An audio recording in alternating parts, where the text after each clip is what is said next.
Hello everyone. In this tutorial, I will describe about another type of distribution function which has two two outcomes. So that's why the name the binomial distribution, and related to that one problem of one-dimensional random walk. So earlier in central limit theorem we have seen, okay, let me write it first. In central limit theorem we have seen that if z is a sum of some random variable or average, then and these are identically distributed independently and identically distributed random variables. So we have seen that in the limit z n tending to infinity, z follows Gaussian distribution.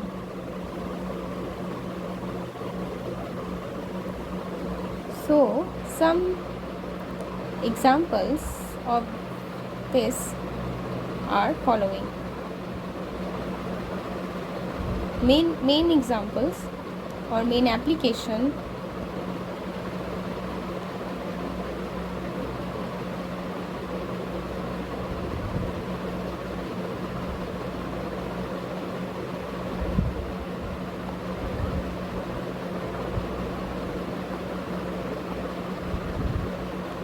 first one is system of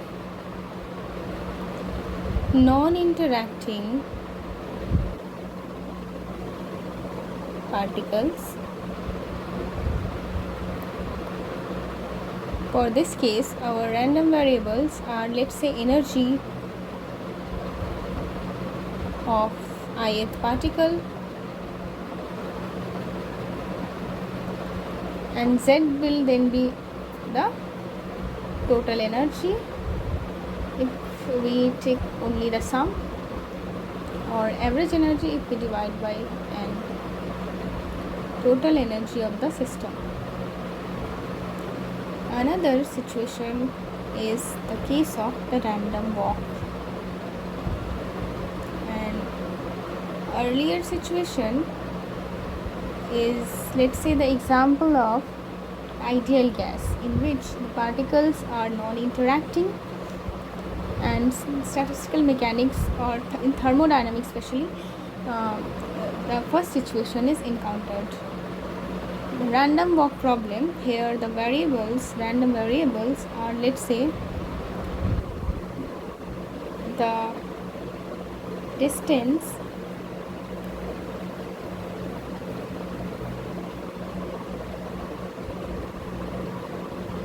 covered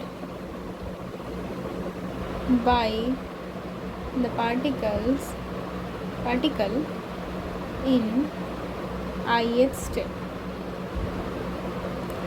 and then z will be the total distance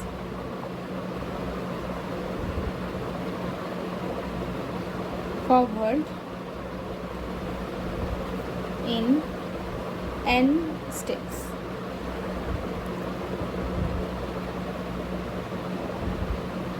So the main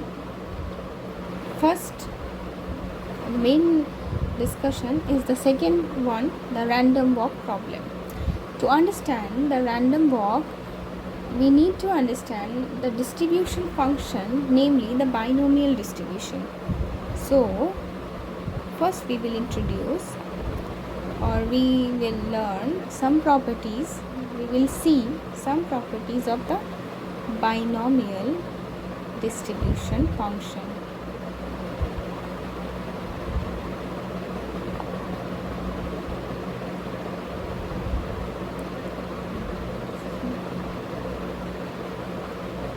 Binomial distribution function. So the name suggests bi means here we have only two outcomes.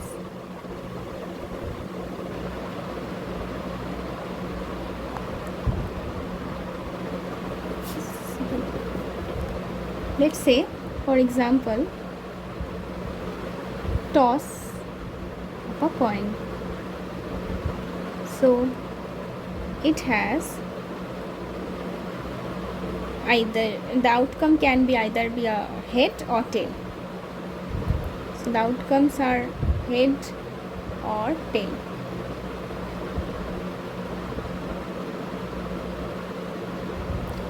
So,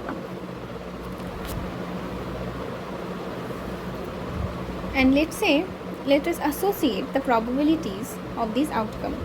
Let's say probability of occurring or occurrence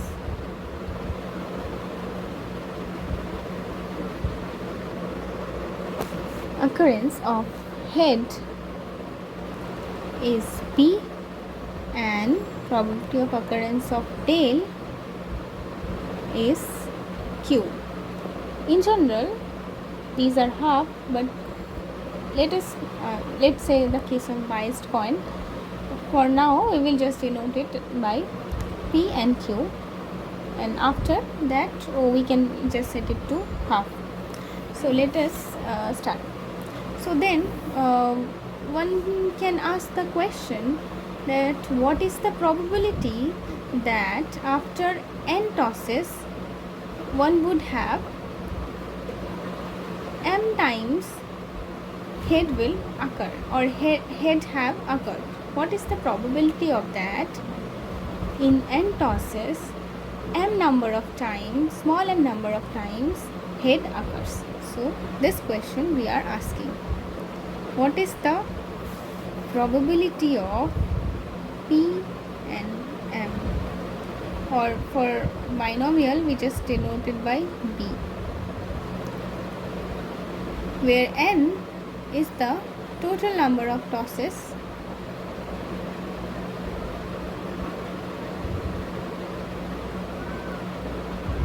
or any event. Let's say in general, total number of repetition or event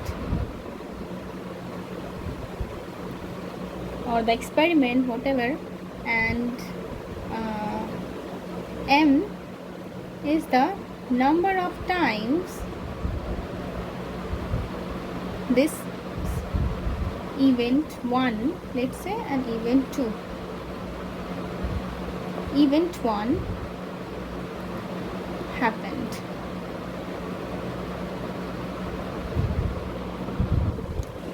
So this is simply given by,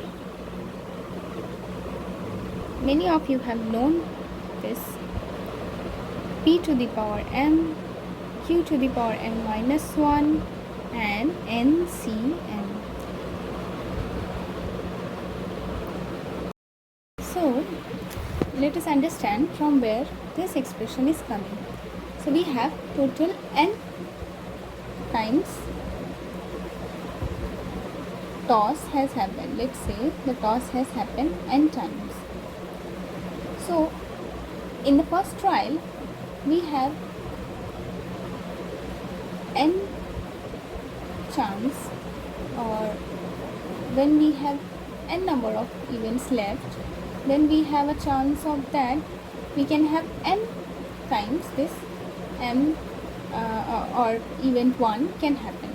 But in the second trial or in the second toss, we have only the chance of n minus 1 times m event 1 can occur. Similarly, it will be decay, and this is equal to n factorial. But if you have, let's say, collection of these m event 1 and collection of n minus m event 2, but their orientation among themselves doesn't matter to us. They can be in any orientation, or orientation, let's say, or how to say, their exchange among themselves doesn't matter. So the total number of ways we can have a combination of m event 1 out of n events is n factorial divided by m factorial and n minus m factorial,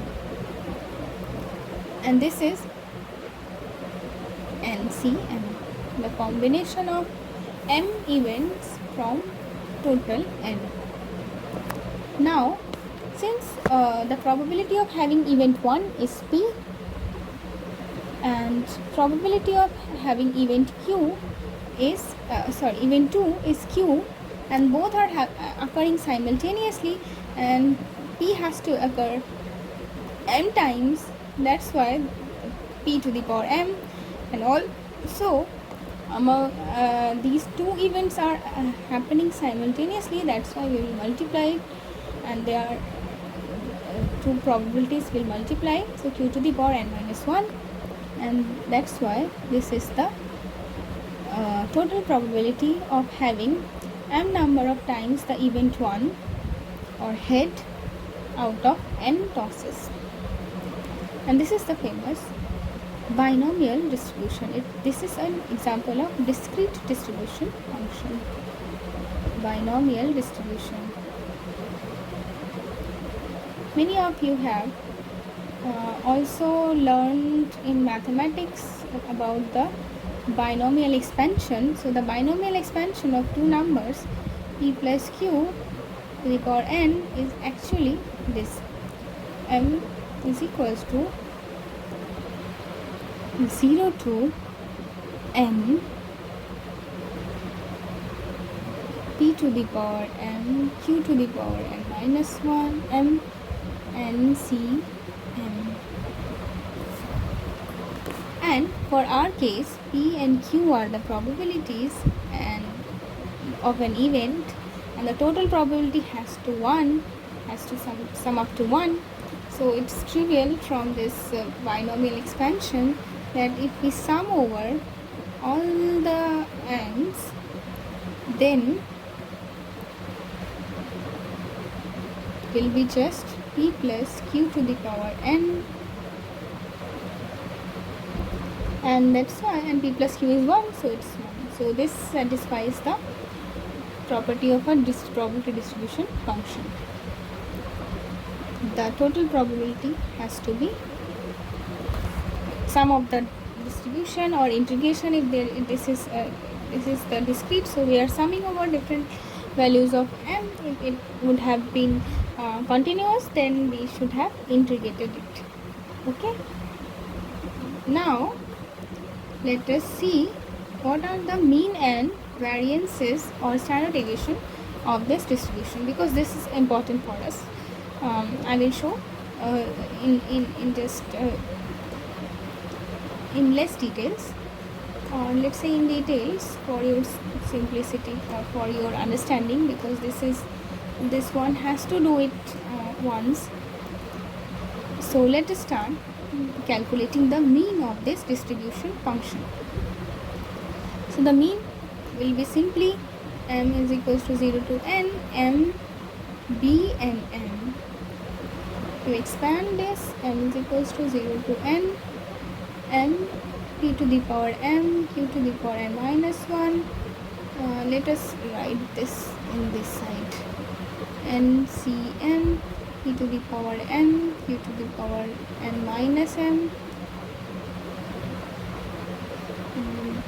M is equals to 0 to n, and so the first term will be trivially 0, so we can sum from 1, and m NCN is n factorial m factorial n minus m factorial p to the power m q to the power n minus m, which is so the 1 will cancel out, 1m will cancel out, and we can then define, okay, let me write it once: m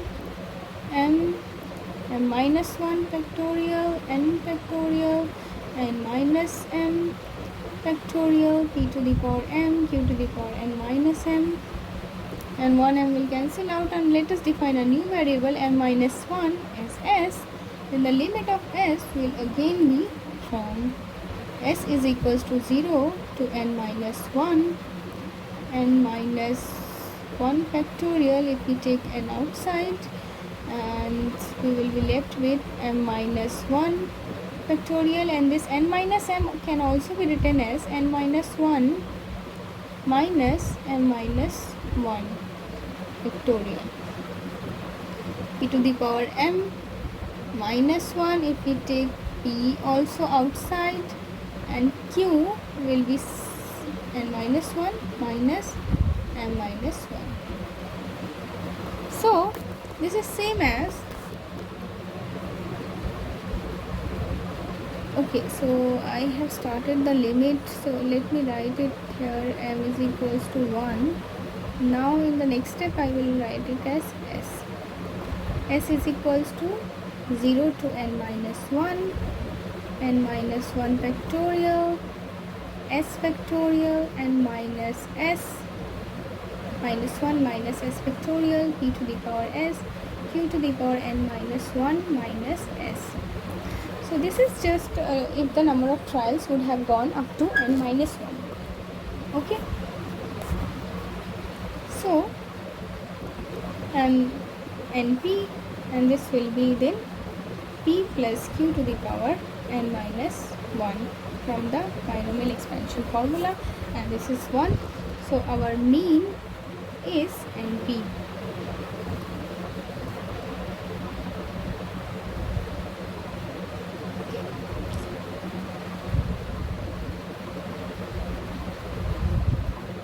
So now let us do the calculation for the standard deviation. For that, this quantity is useful, so we will see this one. So let's say m is equals to 0 to n, m minus 1, m factorial, n factorial, n minus m factorial, p to the power m, q to the power n minus m, so on. And in similar way you can solve it.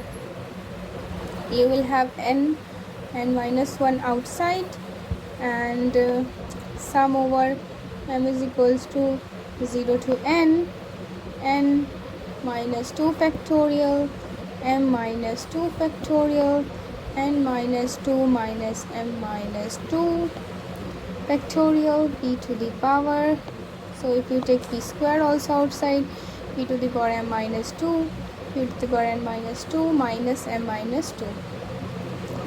Now again define m minus 2 as some variable s, and this will be then the summation of p plus q to the power n minus 2, and we would have get the same result from the binomial expansion. That sum will be 1, so n minus 1 p square. So the average of m minus 1 is this. Now to get the standard deviation is the square root of m square average minus m average square. So sigma square would be m square minus m average square, which can be written as this quantity m minus 1 average plus m minus m square. We know this, we know this, we know this. So this will be p square n minus 1 plus pn minus p square n square. To solve it, we will get p 1 minus p n or n p q. So standard deviation is, or binomial distribution is n p q. Okay. Now let us describe the problem of one-dimensional random walk.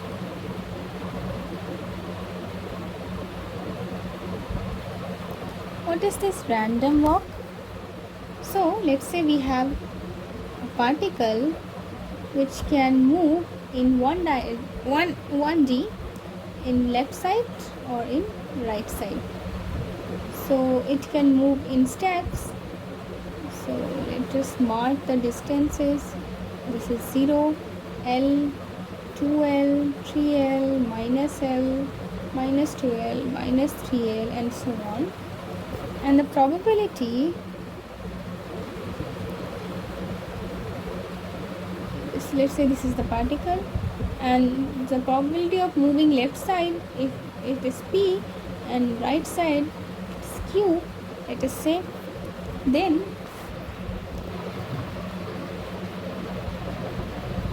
so let's say if after n step the particle have moved m step in forward direction and then n minus m step in backward direction. So let us define a random variable which is the distance covered by the particle at each step. So let us define our random variable.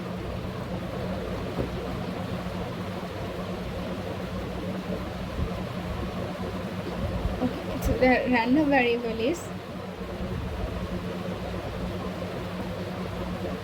we are interested in the distance covered by the particle after n steps. So random variable is xi, which can have two outcomes, minus n or n. So if it has moved forward in ith step, then it will cover a positive n distance. If it covered in the left direction, then it will cover a minus l distance. So the random variable is the distance or the jump of the particle, and it can have two values, L or minus L. So now we are asking the question that what is the distance traveled by the particle after n step. Okay, so let's say it has moved m steps in forward direction or in the right, and then n minus 1 and minus m steps in backward. Then the distance covered by the particle is, so the distance covered by the particle is actually the summation over these random variables in n step, and if it has moved m step forward, then m times l, and if n minus m step backward, then this. So x is the summation over xi's, and the distance covered will be this. So it is simply 2ml minus nl. So this is the same L of that binomial distribution, because here also if you ask that what is the probability that it has moved n step forward, will follow the binomial distribution. So now if one is interested in the mean distance covered by the particle after n steps, then one has to calculate the mean of x, and it can be calculated from our previous results of the binomial distributions. So it will be 2 ml. L is just a number, so and n is also just a number, and we have seen that m is p. So in our case also, the moving forward has a probability p, moving backward has a probability q. So it will be 2 pl minus nl, or simply, sorry, this is np actually, np. So there will be 2 np. So and L, if you take it common, 2p minus 1. Okay, this is the average distance covered by the particle after nth step. Now what will be then the variance? Variance is of x is x square average minus x average square. So let us write it explicitly. This will be, so this is x is what, 2m minus n square, you take l square outside, minus l square, and mean is this,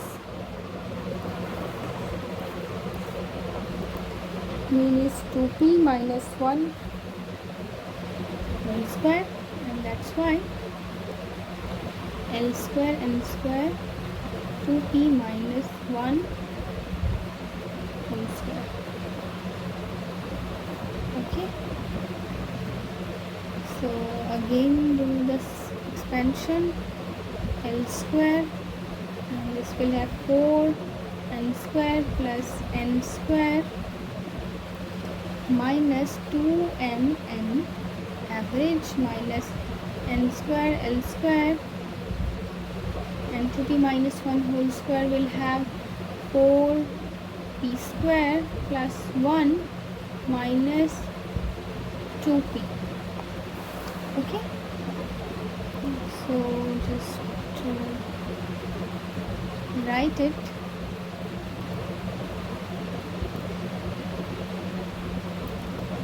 So it will be L square, and if you take 4 common, so first term is m square, and this is actually if you write it again in terms of n, this is m square minus m average square, this term, and 4l square minus 2l square m average n minus, no, 4, not 4l square, sorry, 4l square n square, l square n square minus, so there we have also a term minus l square n square plus 2p n square l square. If you substitute here the value of average n, it is np, so these will cancel out, and we will have 4l square sigmas of m square, and we know that sigma of m is 4l square n p cube.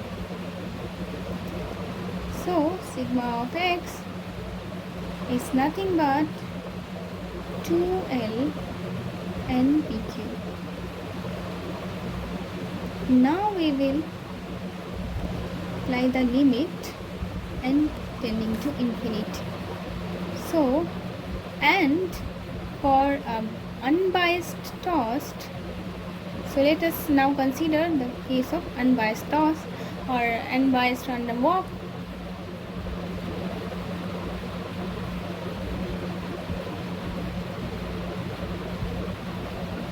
That moving forward and moving backward has equal probability, and it is equals to 1 by 2, then the mean of the random or the mean distance covered by the particle would simply be 2p minus 1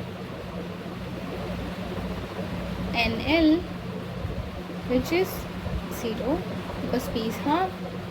So this from 2p minus 1l, and again the sigma x is 2l n by 4, and which is ln. Okay, so now we can apply the central limit theorem. What is our x? X is the sum of the random variable 1 to n xi. Okay, and in the n limit n tending to infinity, this has mean 0 and standard deviation L root n. So this random variable x will follow Gaussian distribution from the central limit theorem. Follow Gaussian distribution